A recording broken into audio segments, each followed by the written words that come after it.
Hey everyone, Mia Paulus here with the Simplicity in Business and Life podcast.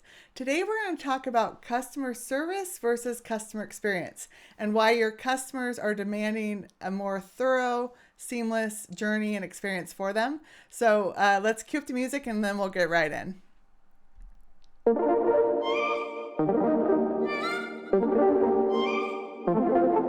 No, it doesn't have to be so hard. No, it doesn't have to be so hard. Business and life made simple. Okay, so actually I'm sharing my screen and I don't want to yet. So let me take that off. Okay, so today we're going to talk about customer service versus customer experience. And they're obviously related. Customer service is a part of the customer experience. But so let's just first dive into what is customer service.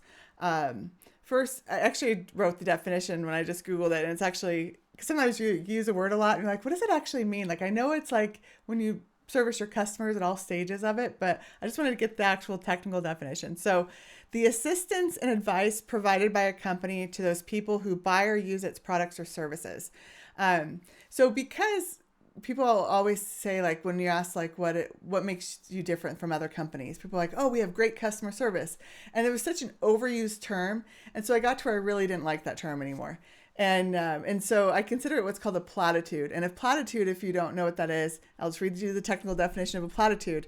It is a remark or statement, especially one with a moral context, that has been used too often to be interesting or thoughtful. So it becomes to where it's so overused, it doesn't mean anything anymore. We have great customer service. And so when you hear that, people just tune out to it and just assume, like, to me, like that is now a requirement to even be in business anymore. And so it doesn't separate you from anyone else, because if you don't have great customer service, you're not going to survive in the market anymore. So because I always thought of it as a platitude, we actually do a level of the customer experience and service in our team sourcing model at my company. So we actually call that department service and support.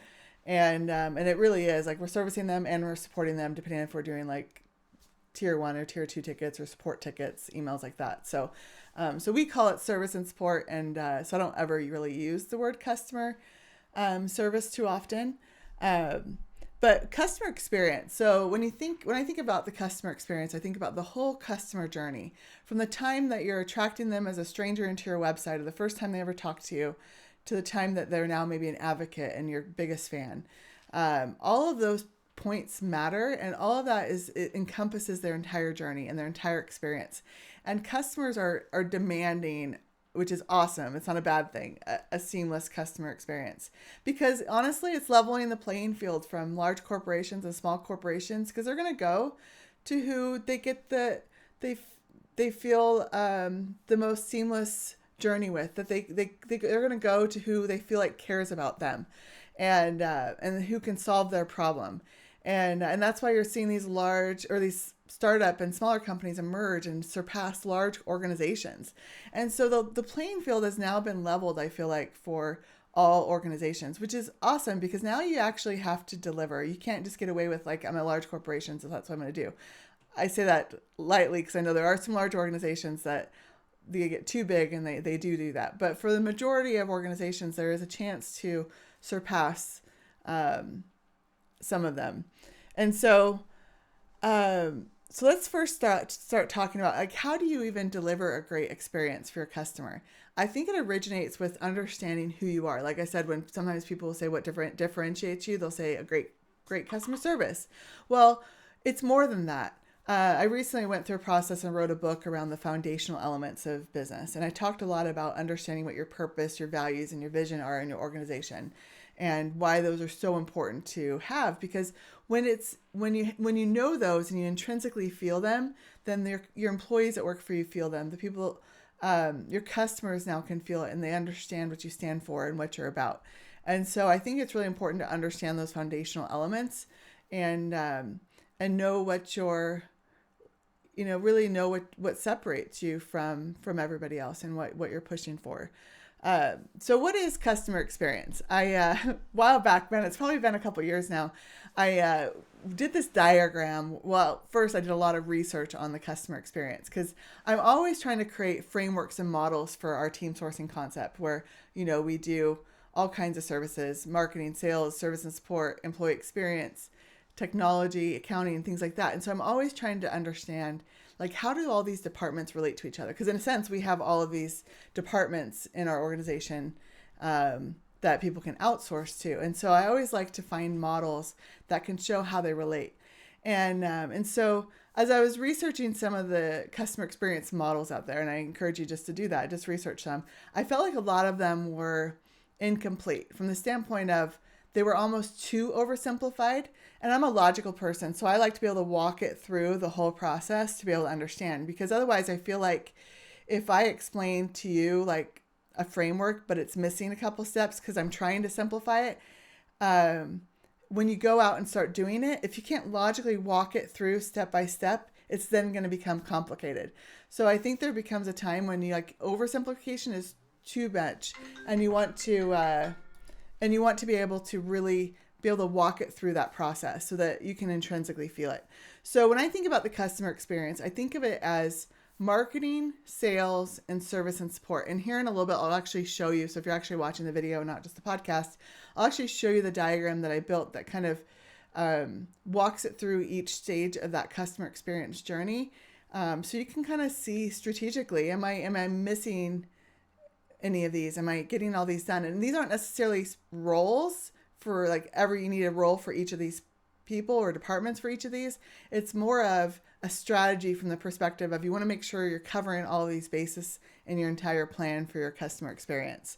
And so what I want you to visualize 3 interlocking circles and visualize each one of those circles, one being marketing, one being sales, and one being service and support. And because they're interlocking, it means that those departments are talking to each other. Marketing understands what service and support is saying and what they're doing for their customers. There's a potential, like in our company, we actually have service and support doing a lot of the more redundant tasks, so that marketing technically should probably be doing, but it keeps service and support connected to marketing is one benefit of it. And the second is it keeps our marketing department as strategic as it possibly can be. And so those are kind of some of the reasons why we try to integrate these departments as much as possible. And it encourages that whole customer journey to be more in sync with one another. So if you think about marketing, that's where you're attracting your leads. And I would like to make my marketing department as revenue focused as possible, not just lead focused, because so much of the buying process now is actually done in marketing. In fact, 80% of the sales process that is done in marketing before it even gets handed over to somebody in sales. And so it's so critical for marketing and sales to be connected. There's actually a term out there called smarketing, and it's really talking about how the two really need to talk to each other and actually creating job descriptions around a smarketing role, which really integrates those two departments together. Like they shouldn't be in competition with one another. They should be very much in sync. And so if you feel like your departments are in competition, then you really need to create a model that integrates these departments and find ways to connect them to improve that customer journey. And it's not a one size fits all. Like I could tell you the way we do it in our department, but depending on your culture, depending on your organizational setup, it's not a one size fits all that this should be, you should have service and support doing these tasks and you should have marketing doing these tasks. Like for us, our model is constantly evolving as we grow and develop and get different clients and needs in. So you don't ever want to be so stuck in a framework or so stuck in a process that you're not willing to be agile and adapt. And because your customers are going to demand something different as well. Their journey they're going to want a different journey as time goes on. So if you can't visualize those 3 interlocking circles yet, here in a minute, I'm going to show you my diagram, which kind of shows that full customer journey. To expand a little bit, we actually completely revamped our sales team a while back because we were finding that the traditional model of sales where you do handoffs was not working. And so we actually have a lot of our follow-up process done in our service and support team. And we actually created more of a facilitator sales team instead of a traditional 3 handoff approach or, SDRs and account executives, things like that. Like we don't have that. We just have a facilitator program where they're more guides. They're coaches and strategists in there where they're going to talk with the business owner, and we want to get them talking to them as early as possible in that process. So if they're the first contact with the customer of experiences, they're also the one that they work with after the buying process. So we're unique because the less handoffs we do, the better, because then the business owner isn't explaining their vision to us 1,000 times. Like we're always looking to create a memory for the customer so that we don't have to keep talking about it.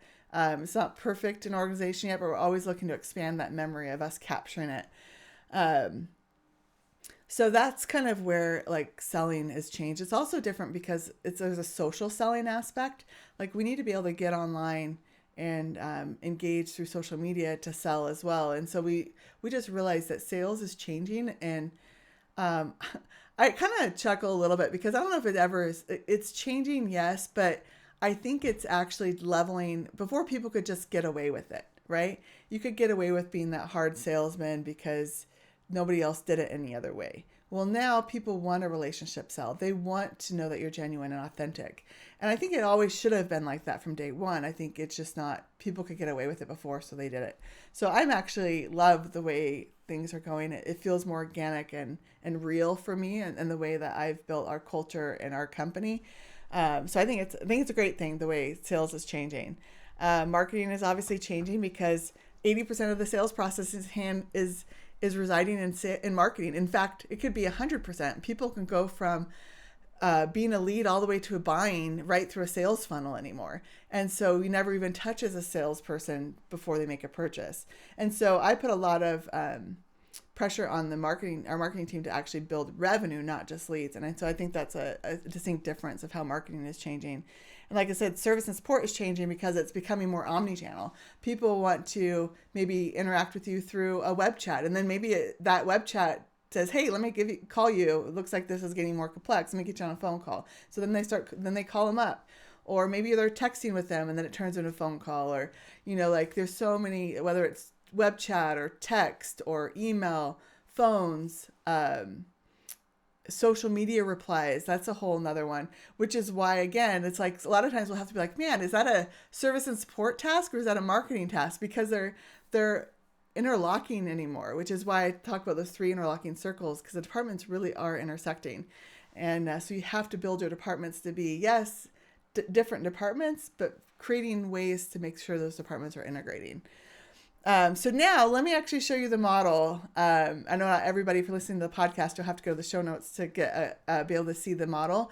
But let me actually show you the model that I built. And this is actually with our old branding for my old company branding. I just haven't updated it, but I wanted to still show you because I think it has a lot of value. So, okay, so here it is. So this is... picture the green circle as one of the 3 interlocking circles. So that is marketing. The red is the sales. So that's that second interlocking circle. And then the blue, if you're looking at my screen, is the service and support interlocking circles. And so really where the journey starts is right here. When you're attracting, and I'll say them out loud, so if you are listening to the podcast version, you'll still get value out of this. But the first step of the whole customer journey is the moment that you're attracting them as strangers into the website. They've never heard of you. This is their first time getting to know your company. And so what happens is then after you've attracted them as a stranger, what happens is it's going to go like this in a circle, going from marketing to sales to service and support. So then you're going to convert them into a visitor. Maybe they're starting to interact with your website. They're seeing your company for the first time. And then you're going to convert them into a lead. And this is where maybe you have a free offer on your website, or you can book an appointment and they put in their information. Like you're capturing now their lead. It's a lead to me is defined as like a one-way communication. So you have yet to interact with those individuals if they're a lead.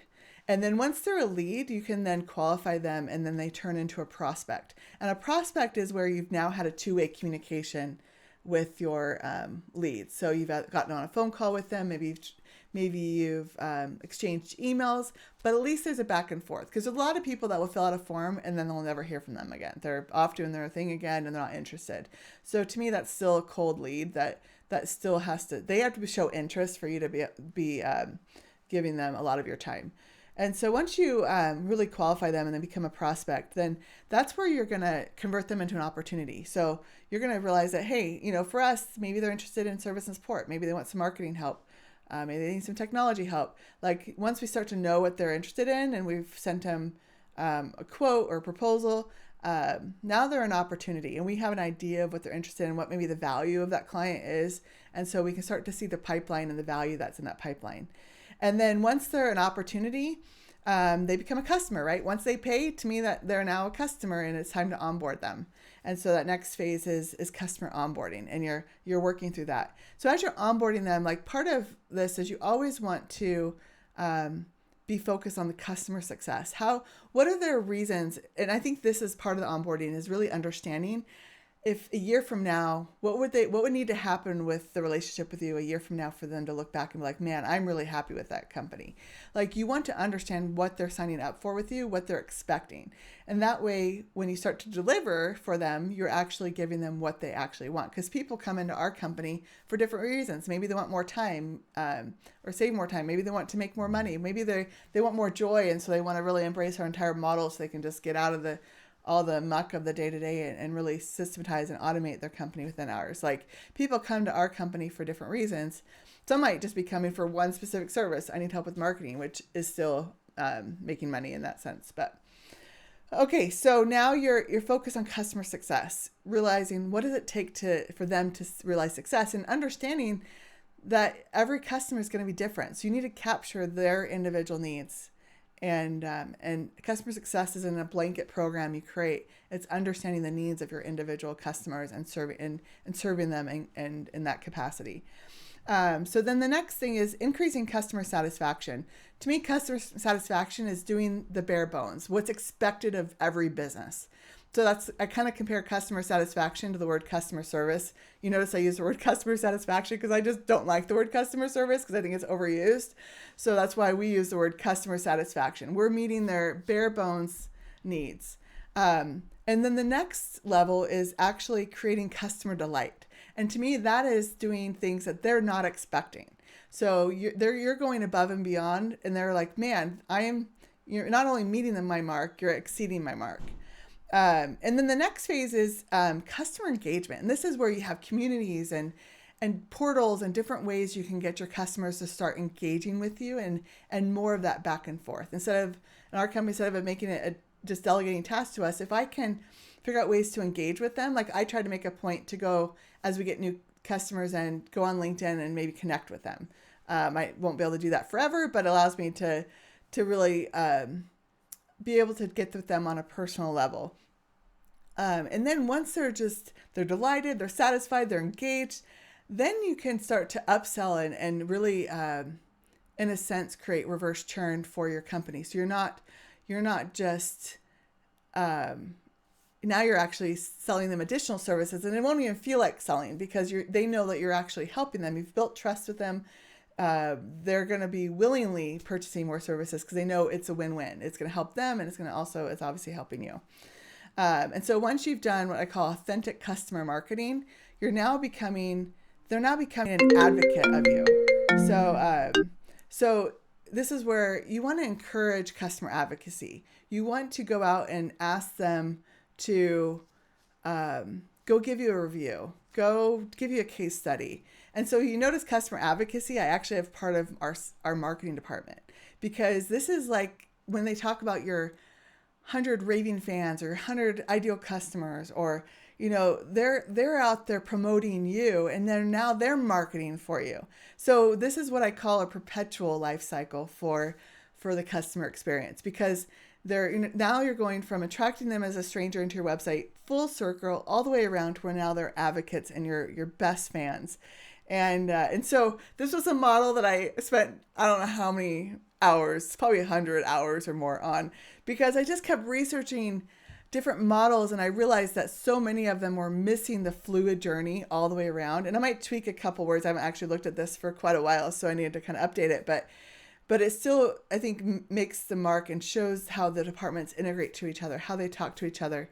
And so I hope this is great. When we add the blog onto our mymiapaulus.com site for my podcast, we'll we'll actually add an image of this. I might spend some time and actually rebrand it with our actual branding, since it has my old branding on there. And that way you can access it and refer back to it. Again, these aren't specific positions necessarily, but these are things you need to make sure that you have integrated into your full customer experience journey. All right, so this ties back to, if you listen to my Tuesday podcast, I talked about innovation. And the way I describe innovation is to best serve your customers. I actually include also employees and strategic partners, but for the sake of this podcast, if innovation is how you can best serve your customers and solve their problems in the market, like this ties really closely, because this customer experience is how you're going to do that. This is going to help you innovate. So this leads me to kind of the last thing is our team sourcing model that we've built. Like, this is actually what you're looking at here is my team sourcing model. So I'll just stop sharing my screen so you can, let me get back in here so you can see me again here. Okay. So our team sourcing model is really the combination of the customer experience, the employee experience, and the strategic partner experience. So just like I talked about, envision 3 interlocking circles of sales, marketing, service, and support, envision 3 interlocking circles of the customer experience, the employee experience, and the strategic partner experience. And if you've listened to any of my other podcasts, I always talk about how all of those need to be in balance and integrated. And so I should have actually shown you a diagram of that one too, because I have a diagram of that. But it's those 3 things: customer experience, employee experience, and strategic partner experience in balance, that makes up the human experience. So in the center of all those 3 circles, if you're visualizing those 3 interlocking circles, is the human experience. And that is what I'm on a mission to do, is to really simplify the human experience through business. And really revolutionize the way business is done. And if you think about, every business out there should be there to serve people, to improve the human experience. So today I obviously just talked about one of those circles of the human experience, which is the customer experience. But I want you to start thinking about these frameworks and these diagrams, because in these podcasts, I'm going to continue to reference these models. And so you can start to visualize your business as a really succinct model. And even if you're just a small solopreneur, all these elements matter. And that's why I am such a believer in our team sourcing model, because you can capture this without having to invest in full teams of all of this. You can capture that customer journey. And so it's resonating with people. And that's why I am going to talk a lot about team sourcing in this podcast. Not because I'm not doing it because I want to, this isn't for the money for me, like from that perspective. I really care to really solve the problems of business. And I know that team sourcing does it. So I will talk about team sourcing through this. And it's not because I'm trying to pitch in every podcast, but because I want to show you, even if you're a solopreneur, it is possible to still do this. I don't want you to say, oh, I can't do it because I'm just a one-man show. Through our team sourcing concept, you still can integrate and implement these things within your organization. Through team sourcing, because you're literally paying for fractional labor of all of these pieces. Again, I could have come up with a much simpler business model to build. I wasn't, again, if it was all about the money for me, I would have done one niche based product that I could just sell the heck out of. But for me, it wasn't about that. It was, how can I solve the problems of business owners? And that is what I'm showing you through these frameworks of what business needs to be now to survive. So that's all I have for you guys today. I really want to just get you thinking about customer experience, and how I'm not a fan of the word customer service. So when people ask what differentiates you, don't say customer service. Like, go through and really figure out what is that makes you unique. What is your vision? What are your values? What is your purpose? And understanding the unique products that are going to make that happen. What is the what that's going to achieve your vision for your company? So if you're interested in learning more about the team sourcing model, you can go to www, I don't even know why I say that anymore, but go to thecenter.com, THECENTR.com/team sourcing. So that's team sourcing, and you can learn about team sourcing, get on a free call with one of our facilitators, like I talked about, and they can talk to you about our team sourcing model. All right. Thanks, everybody. I will talk to you on Tuesday. Bye.